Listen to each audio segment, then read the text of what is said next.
Con ustedes, el decano de la Facultad de Ciencias Económicas, economista Rodrigo Arín. Antes que nada quiero agradecer la invitación a participar en este evento. En realidad es la segunda vez que me toca venir a un ámbito del Parlamento a discutir sobre la temática de renta básica. Con anterioridad, creo que hace un par de años, la diputada Lilian Galán me hizo el honor también de invitarme a una jornada de discusión sobre la problemática de la renta básica. Y yo creo que esto es bastante sintomático de cuál es el espacio que va ganando esta agenda en la discusión de las políticas públicas. Espacio que no es idiosincrático de Uruguay. En el mundo se está discutiendo la instrumentación o potencialidades de la renta básica como espacio de políticas públicas, pero en donde en realidad también es cierto que en Uruguay ha habido progresivamente un avance en algunas acumulaciones de análisis que me parecen súper valiosos. Lucía hace un recuento bastante detallado de cuáles eran las motivaciones normativas e instrumentales de este planteo. Dada la característica de la invitación del día de hoy, yo voy a hacer abstracción de esta dimensión. O sea, no voy a hablar en particular sobre cuáles son las justificaciones de corte más normativo, filosófico o instrumentales de la renta básica. Sí voy a señalar en todo caso cuáles son algunos efectos que la propia renta básica puede tener que coadyuvan a financiar un esquema de esta naturaleza. Hay efectos positivos que retroalimentan el financiamiento que me parece bastante interesante de marcarlo. Lo que yo voy a hacer no es una presentación estrictamente, lo que van a ver es un conjunto de apuntes que tengo sobre la financiación. Y quiero empezar con un breve preámbulo. En primer lugar, no solamente se está discutiendo sobre renta básica a nivel internacional, sino que comienzan a haber algunas experiencias que se parecen a la instrumentación de una renta básica. Los casos más sonados últimamente tienen que ver con el caso de Finlandia, que tuvo hace un par de años la repercusión de que aparentemente iba a instrumentar un esquema de renta básica y que aparentemente ahora lo estaría desmontando. Y yo quiero empezar con una salvedad. Ni lo montó ni lo desmontó estrictamente Finlandia. Es un caso típico de lo que, haciendo la analogía con los resultados de los exámenes médicos, en lugar de un falso positivo es un falso negativo lo que acaba de suceder en Finlandia. O sea, no es que se desmontó un esquema de renta básica, no existió estrictamente una renta básica en Finlandia. Lo que está haciendo Finlandia y sigue haciendo es probando un instrumento que es sustituir el seguro de desempleo por una transferencia no condicionada al estatus laboral de las personas, pero muy acotada, no es universal, o sea, no es una renta básica universal, y es una prueba que se está haciendo con respecto a un universo muy pequeño, que eran 2.000 personas, prueba que además sigue estando vigente. Lo que sucedió en Finlandia simplemente fue que el gobierno no quiso poner más recursos para seguir expandiendo el esquema, que era tampoco fue una solicitud que se hizo, pero no quiere decir que se haya desmontado en ningún caso. Yo quiero hacer algunas reflexiones básicas. En primer lugar, ¿qué es lo que no deberíamos hacer? Y esto vale para cualquier instrumento de política pública. No se puede discutir en forma descontextualizada. O sea, los instrumentos, dispositivos de política pública presuponen un conjunto de opciones de financiamiento, ¿sí? Y por lo tanto opciones de política. Y cuando uno analiza la posibilidad o no de la renta básica universal como alternativa política, debe hacerlo en un marco más amplio de necesidades que el país tiene, ¿sí? Que pueden ser distintas a las que tiene Uruguay, la que puede tener Finlandia, la que puede tener Argentina, la que puede tener Chile, la que puede tener un país con un nivel de desarrollo menor que podemos tener nosotros en la región. Yo menciono en la transparencia simplemente 3 alternativas distintas de asignación posibles que implican recursos adicionales, porque la renta básica, si algo implica, aún en la mejor de la hipótesis de financiamiento, implica una inversión adicional para su diseño y para su montaje. ¿Qué es preferible en el Uruguay? ¿Avanzar hacia la renta básica universal o avanzar a efectivizar una inversión de 16% de educación pública? ¿Sí? Que nos hemos estancado en los últimos años. ¿Sí? Estamos hablando que estamos 1,5 puntos por lo menos por debajo de lo que es el objetivo que se trazó la propia fuerza política que está en el gobierno hoy como objetivo de política pública. ¿Qué es preferible? ¿Tener una renta básica universal? O sea, comenzar a construir una renta universal. O construir un sistema de protección social centrado en la infancia y la adolescencia, donde tenemos aún vacíos importantes de cobertura y de densidad en esa cobertura. Somos un país que no gasta poco en términos relativos, el gasto del Estado con respecto al PIB está por encima del 30%, pero sin embargo tenemos unas asimetrías muy importantes desde el punto de vista de la cobertura por tramos etarios, y en particular la infancia y la adolescencia siguen siendo espacios de la trayectoria habitual de las personas donde la inversión del Estado es claramente subóptima, ¿sí? No voy a entrar en detalle de eso, pero hay más que sobrados evidencia al respecto, y además estamos muy atrasados con respecto a los estándares internacionales en la materia, ¿sí? O sea, Uruguay invierte, en términos de gasto del Estado con respecto al PIB, somos un país que tiene un nivel de una estructura de gasto relativamente importante, comparada con internacionalmente tampoco es exorbitante para nada, pero no somos un país que estemos en los niveles, por ejemplo, de lo que pasa en América Central, ¿sí? Hay una ausencia de Estado, pero donde la distribución del gasto total sigue teniendo un sesgo complejo desde el punto de vista etario. Entonces, eso es una alternativa política que Uruguay tiene que analizar. O sea, si vamos a tener que profundizar algunas políticas, ¿no sería preferible profundizar políticas vinculadas a la infancia y la adolescencia antes que montar una renta básica universal?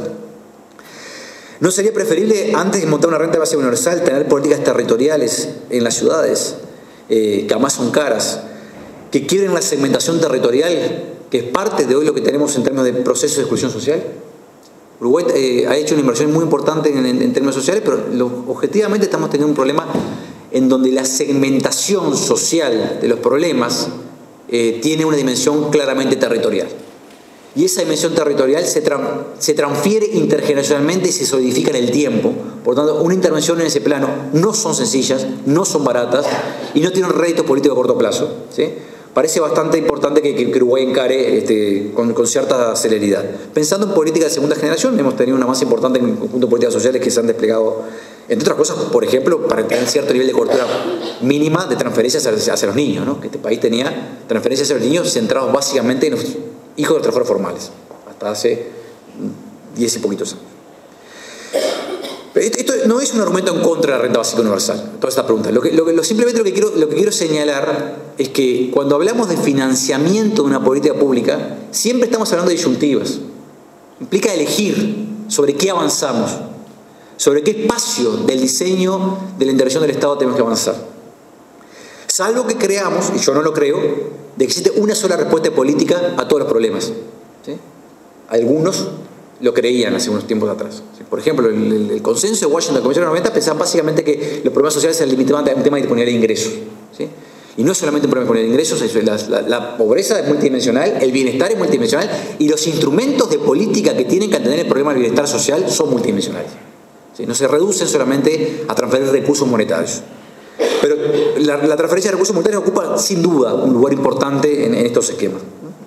Por tanto, cuando hablamos de financiamiento de renta básica universal, el primer elemento que quiero señalar es que no se puede calibrar en forma aislada, ¿sí?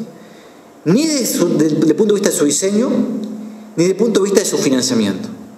O sea, no es que tenemos que pensar solamente qué pasa con la renta básica universal, no, tenemos que pensar con cómo vamos a afrontar el conjunto de desafíos que tiene el Estado uruguayo para avanzar en términos de políticas públicas y en particular en la arena social. Puede ser, y eso es absolutamente válido, que la renta básica universal emerja para muchos como una prioridad número uno, ¿sí? Aclaro, no es mi posición, yo soy un defensor de que esto es un tema serio, que hay que discutirlo seriamente, ¿sí? Porque hay buenos argumentos, y se hace un buen resumen para pensar que en el futuro inmediato esto va a ocupar un lugar destacado en las discusiones políticas.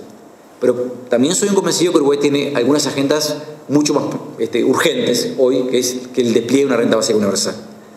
Vuelvo a decirlo, entendiendo que eso es un elemento que va a estar en las políticas públicas por razones que también mencionaron recién, en cuestión de una década, 2 décadas, pero va a ingresar naturalmente en las discusiones de políticas públicas. Por lo tanto, eso es un instrumento que requiere atención, pero no es una solución individual y singular a todos los problemas que tiene Uruguay desde el punto de vista de perspectiva, ¿no? Yo creo, dicho esto, que casi que trivial, que hay algunos nudos gordianos en la instrumentación de una renta básica universal. E incluso hay algunos nudos gordianos que si lográramos superarlos desde el punto de vista político, podrían hacer que una renta básica universal ocupe, en tiempos mucho más acotados, ¿sí?, un espacio medular en lo que es el rediseño de las políticas de protección social, ¿sí? Pero estos nudos gordianos son de muy difícil anclaje, ¿sí?, porque tienen que ver con nuestra historia y tienen que ver también con la forma en que los colectivos políticos se paran ante el actual sistema de protección social. Y esto tiene que ver con financiamiento, estrictamente hablando. ¿A qué me refiero?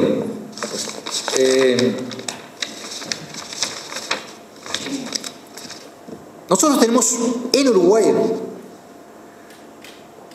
un sistema contributivo de seguridad social muy maduro, que tiene enormes virtudes, entre ellas la virtud de ser el país que hoy tiene un mayor nivel de cobertura entre los adultos mayores en términos de protección social, ¿sí? Que está sostenido en un esquema contributivo típico, tradicional, bismarquiano, o sea, en donde en realidad hay aportes provenientes de trabajadores, empresas y Estado para sostener transferencias ante ciertas contingencias. En particular, quiero centrarme en esto, en la vejez, ¿sí? Cuando llegamos a cierta altura de nuestra vida, donde se requiere, o se tiene el derecho, porque no se requiere, se tiene el derecho de acceder a una prestación que nos permita subsistir sin trabajar. Pero a su vez tenemos un sistema no contributivo mucho más pequeño. Cuando digo mucho más pequeño, es mucho más pequeño. Posiblemente 13 veces más pequeño que el sistema no contributivo. Entonces, hay un elemento que me parece central, y quienes defienden el esquema de renta básica universal lo tienen bastante claro, que esto no funciona como adición. Y yo creo que sería una muy mala solución pensar que lo único que vamos a hacer es adicionar al conjunto de instrumentos de política que tenemos hoy la renta básica universal, ¿sí? Eso lo hace extremadamente caro. Si lo pensamos simplemente así, si lo que decimos es tenemos que financiar una nueva transferencia, traigo un ejemplo de muchos números con respecto a eso. Si transfiriéramos 3.000 pesos, que con esto no subsistimos, el criterio de suficiencia que pretende no se cumple, ¿verdad? Porque nadie... 3.000 pesos por ciudadano, ¿sí? Como una nueva política, esos son 8 puntos del PIB. O sea, todos los ciudadanos, todos los meses recibiríamos en nuestro cajero electrónico, inclusión financiera mediante, 3.000 pesos. Eso implica 8 puntos del PIB. Más o menos el 80% del que gastamos en seguridad social. O sea, implicaría un incremento muy importante de todo el gasto público, solamente asociado a sostener una transferencia modesta, ¿sí?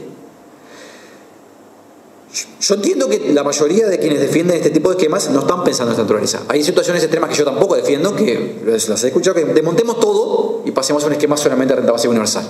Yo creo que eso tampoco es razonable. Pero entiendo, sí, que cualquier forma de razonar el financiamiento, la puesta en funcionamiento de una renta básica universal implica pensar en términos de la reestructuración complementaria de nuestro sistema de protección social. Yo creo que acá está el primer problema político, que no es un problema económico, es un problema político.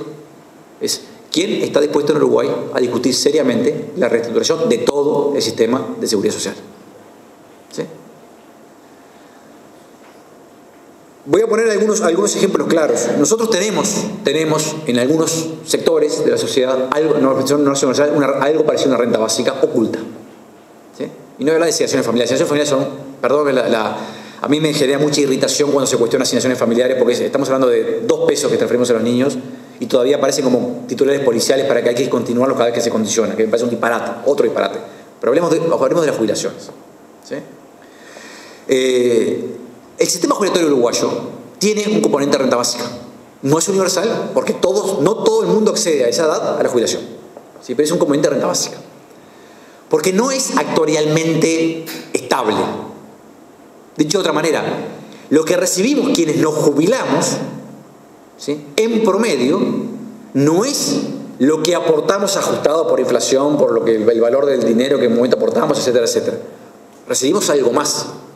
O sea, el Estado, ¿sí?, el Estado uruguayo, sostiene parte de nuestras jubilaciones, ¿sí? O sea, un componente de nuestra jubilación tiene que ver con algo que quienes vamos a tener el derecho, que no somos todos a jubilarnos, ¿sí?, el Estado nos va a transferir sin ninguna contraprestación. O sea, en realidad es incondicional. Es un piso jubilatorio, pero que está oculto, porque figura como si fuera estrictamente jubilación. Y yo creo que parte de lo que tenemos que hacer es, y nos cuesta políticamente, nos cuesta institucionalmente, nos cuesta técnicamente, explicitar cuál es el componente de todas las transferencias que realiza el Estado monetarias que tienen un componente no contributivo.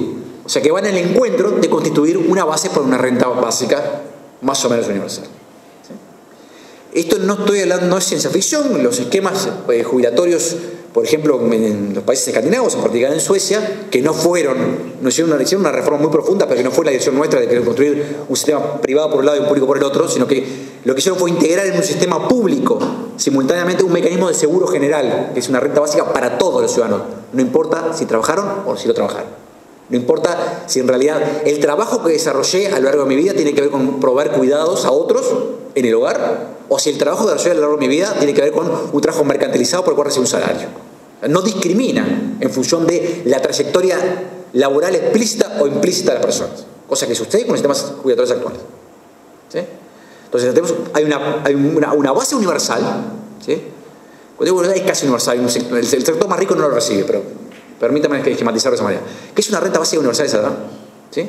Y sobre eso hay un seguro obligatorio, donde todos se aportan un seguro, que es el Estado que lo administra, que se ajusta efectivamente por lo que aporta estrictamente cuentas nacionales por medio, por lo cual aumenta la jubilación sobre esa renta básica universal, ¿sí? Y arriba de eso hay un componente que es voluntario, ¿sí? Pero ahí, desde el punto de vista de la estructura del sistema de protección social, se distingue cuál es el componente de renta básica universal. O sea, aquel que no depende de mi participación en el mercado de trabajo a lo largo de mi vida, sino que depende porque es un derecho que la sociedad me da a que en cierta edad yo reciba esa transferencia. Arriba de eso pueden haber muchas cosas que sí tienen que ver con mi trayectoria laboral. Pero ese componente universal es común para todos. ¿Sí? El sistema de seguridad social en Suecia, todos los años se emite un librito que habla de la sostenibilidad financiera del sistema, pero donde claramente aparece este como un renglón financiado por rentas generales. ¿Sí? En Uruguay tiene algo parecido, pero de peor calidad. Parecido porque lo tenemos incorporado, por eso está oculto, no está explicitado, financieramente no está explicitado. ¿Sí?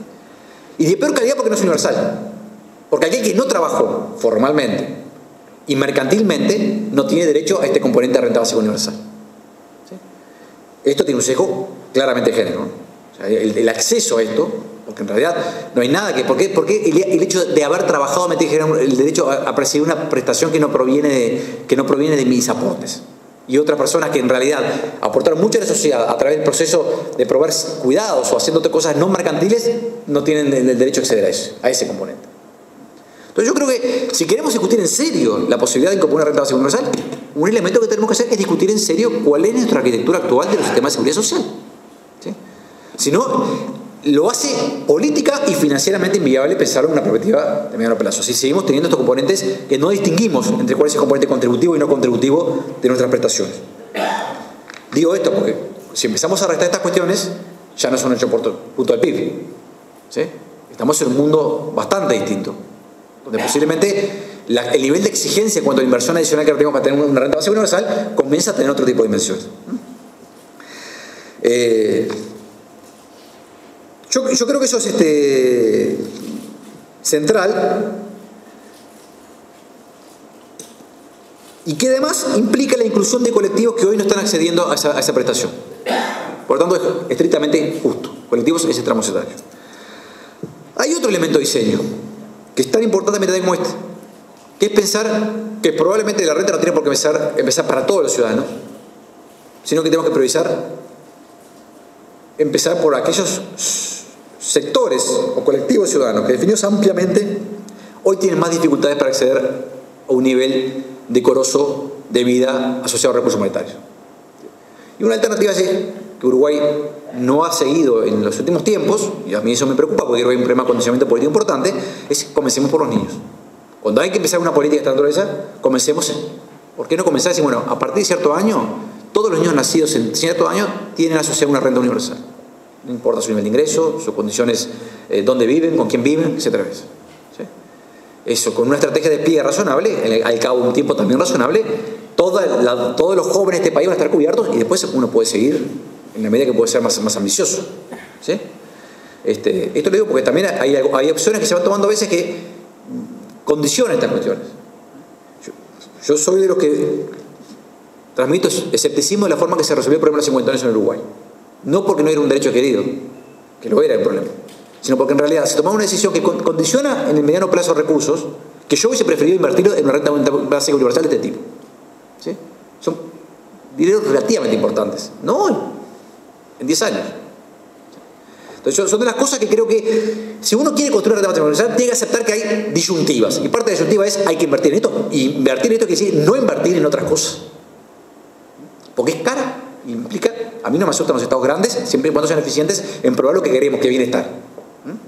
No es un discurso, pero obviamente no, la posibilidad de ampliar más llama protección social en todos lados implica tomar decisiones.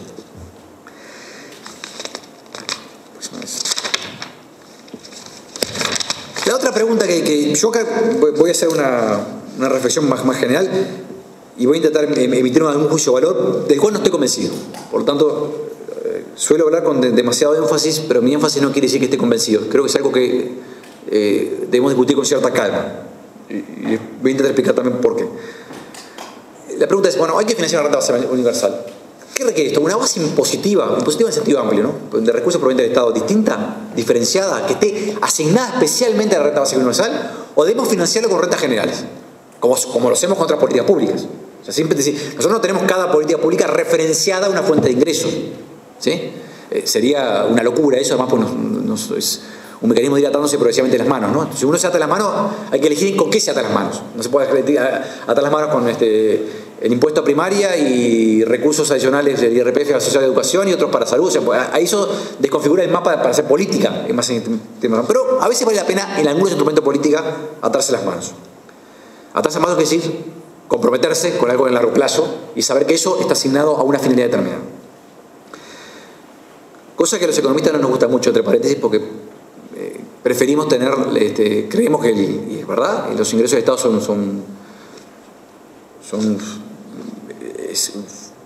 es asignable a distintas finalidades y no hay ninguna necesidad de generar rigideces de esa naturaleza. Yo me he convencido que a veces vale la pena asumir alguna rigidez, porque después los procesos políticos llevan a que los dineros vayan para otro lado, donde uno quiere ir originalmente. Pero es una percepción ya de un poquito más viejo que estoy. Obviamente no es clara la justificación de por qué tiene que haber una base impositiva o una base de ingresos asociada, pero vamos a empezar por lo básico. En las pocas experiencias internacionales donde aparece algo más o menos estable en el tiempo, que si parece una renta básica, voy a decir, no lo califico como universal porque no lo es, totalmente, están asociados a los recursos naturales. ¿Sí? O sea, es Alaska, el caso más claro, que obviamente no es trasladable, ¿no? Lo que está haciendo Alaska no es solamente una renta básica universal, está intentando conquistar a la gente para que se vaya a vivir Alaska, ¿no? Entonces a veces hay un objetivo por momento que es un poquito distinto y es una zona prácticamente poco poblada del mundo. Hay algunos países árabes que lo hacen, pero bajo esquemas no solamente de interés, sino profundamente estigmatizantes, porque solamente quien lo recibe son los ciudadanos árabes. Entonces, hay algunos emiratos que en realidad reparten entre los ciudadanos árabes un ingreso básico proveniente del petróleo, pero todo el resto de la humanidad, que son la mayoría, que vive en esos estados, no recibe absolutamente nada. Entonces, es como es la versión, no quiero ser conservadora, de una renta básica universal donde hay un segmento de la sociedad que es excluida por raza, procedencia, y otro segmento que es incorporado en función de un derecho al recurso petrolero, ¿no? Pero lo cierto es que la mayoría de los países donde aparece algo esto, los recursos naturales tienen que ver, tiene una racionalidad vinculada al tema de que hay un canon de dineros asociados a esta explotación que asegura la renta universal.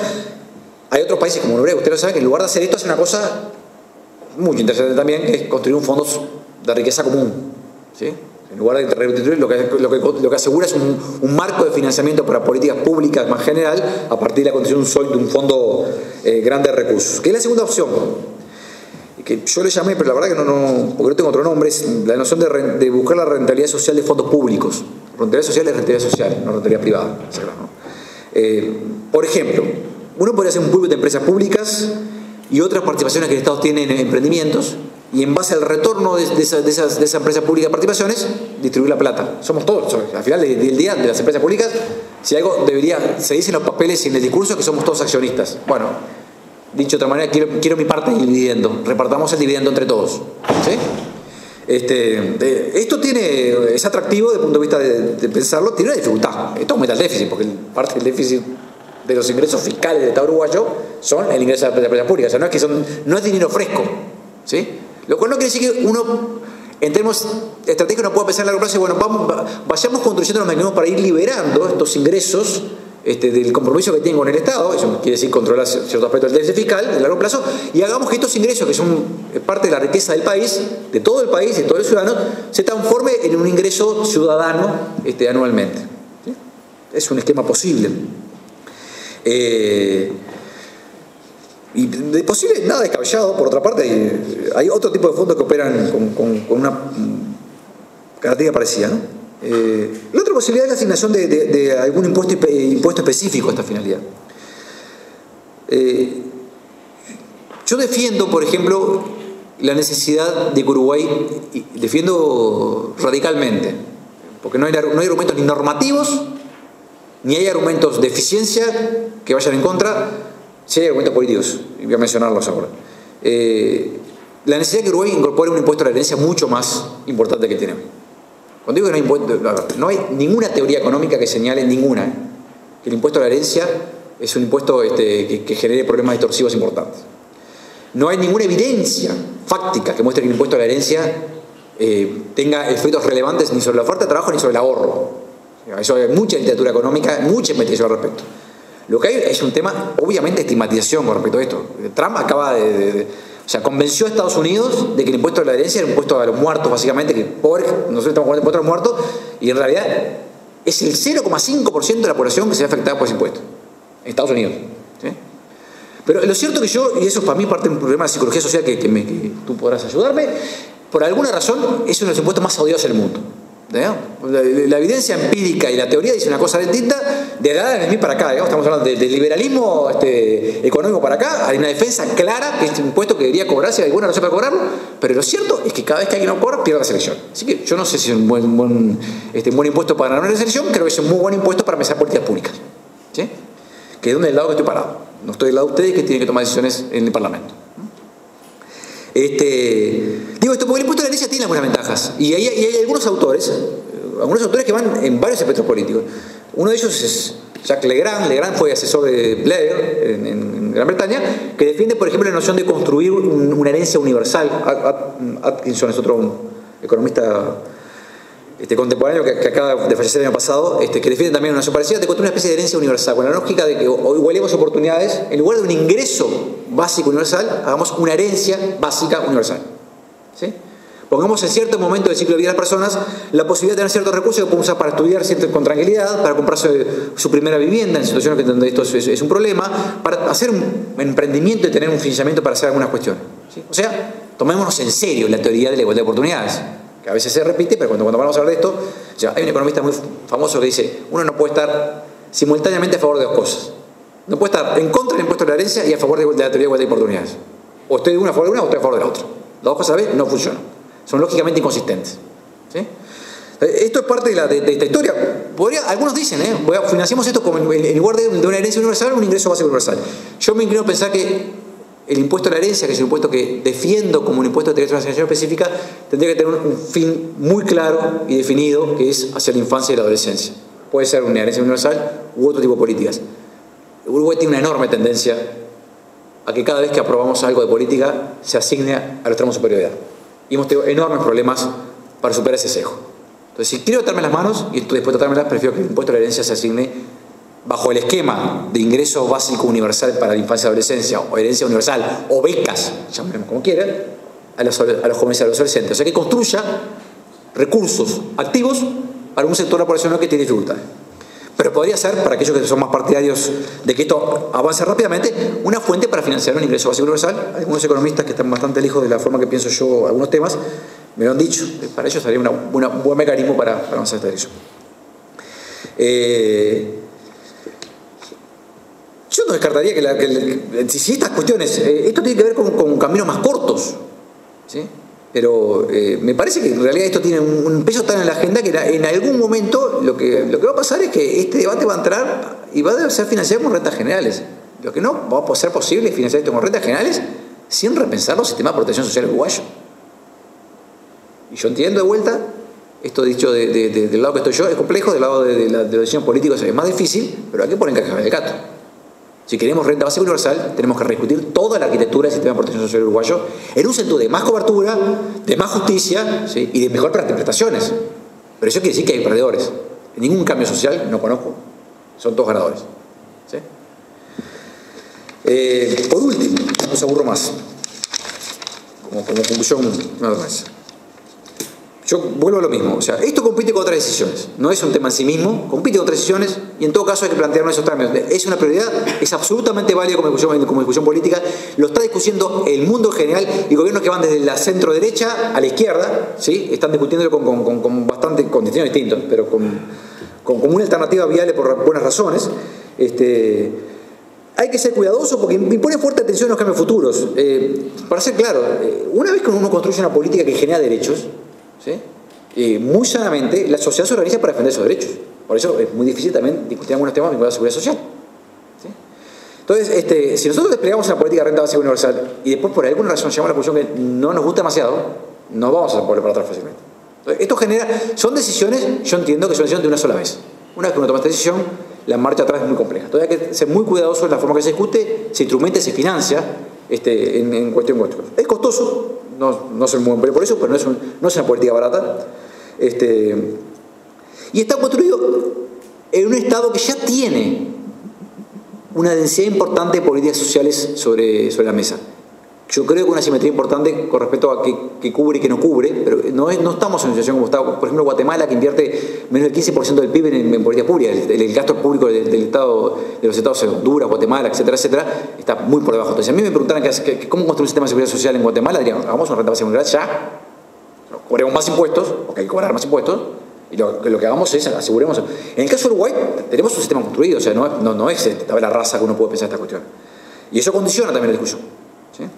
El último comentario que quiero hacer, porque me parece que parte, no lo vamos a financiar con lo que voy a decir, pero es parte de los buenos argumentos para pensar en un esquema de renta básica universal. Es que los sistemas fiscales en el mundo, Inglaterra, Estados Unidos, en el mundo, en la OCDE en general, tienen un problema que suele detectarse con poca, señalarse con poca frecuencia. Lucía lo decía recién en algún sentido. Es que cuando uno junta las políticas de transferencia con las políticas tributarias, quienes tienen la mayor alícuota de imposición marginal en la renta no son los estratos más altos, son los estratos más bajos de la sociedad. ¿Sí? Por las razones que planteaba. Si yo sé, no es estrictamente así, pero lo voy a explicar, como si pasa por ejemplo en Gran Bretaña, si yo sé que consigo un empleo y pierdo una transferencia porque mi ingreso pasó a cierto umbral, ¿sí? En realidad gano 100 porque me dan cierto dinero, ¿sí? El Estado me da cierto dinero para asegurarme sustento, consigo el empleo y obtengo 300, ¿sí? Me hacen perder los 100, la imposición que me están cobrando los 300 es un 33%, o sea, del ingreso, ¿sí? De mi ingreso, que no 300, pierdo 33%. Y eso es más alto que lo que aporta la tasa marginal que pasan muchos sectores. Esto es solucionable, entre otras cosas, con políticas universales. Si yo sé que no corro el riesgo de perder ciertos beneficios. Cuando más universal, se la base abarque clases medias, medias altas, etcétera, etcétera, esto es bastante más asible. En Uruguay tenemos un problema. Asignaciones familiares, que son políticas que yo defiendo en particular, tiene una dificultad, y la única dificultad tangible que aparece en las evaluaciones, me refiero que todo lo que se ha dicho, a veces en la prensa diciendo que desincentiva el trabajo, no hay ninguna evidencia al respecto. ¿Sí? Los beneficiarios de las asignaciones familiares de Uruguay no hay ninguna evidencia que tengan un problema en que estén trabajando menos que otros sectores de la sociedad, o que el recibir el beneficio estén trabajando menos. Lo que pasa es que sí genera un incentivo de informalidad. ¿Sí? Porque asignaciones familiares, unos umbrales que maneja el Banco de Previsión Social tienen que ver con no superar cierto umbral de ingresos del Banco de Previsión Social. Entonces, se ha encontrado que en el margen los hogares trabajan muchas horas, pero prefieren trabajar en términos informales, porque si no pierden, corren el riesgo o visualizan el riesgo de perder la prestación. Si uno lo que hace es construir y le da tranquilidad al hogar, que eso no va a suceder, porque no van a saltar de una situación de privación económica a una situación de ser clase alta de golpe, no va a suceder, no se le va a continuar ese proceso. Eso evita estos problemas de informalidad. Es un problema de diseño, no es un problema de política. Pero el problema de diseño se soluciona con políticas más universales que eliminen la condicionalidad como un mecanismo ante la posibilidad de perder un beneficio. Es lo que está intentando probar hoy sí Finlandia. Si esa condicionalidad no está probando más, haciendo que la gente no busque empleo. Porque si no consigue, pierde la transferencia. ¿Sí? Entonces yo creo que esto es eficiencia también. Porque al final del día, la gente cuando hace estas cuestiones busca empleo, desburocratizamos una cantidad de asignaciones, ¿sí? que se controlan, se generan menos pérdidas de ingresos asociados a la propia seguridad social, porque la gente consigue empleos formales y por lo tanto termina aportando también a la seguridad social, etcétera, etcétera, etcétera. No vamos a financiar 8 puntos y pico neto, pero diría que no es despreciable el efecto que podría tener estos planes. Muchísimas gracias por la invitación.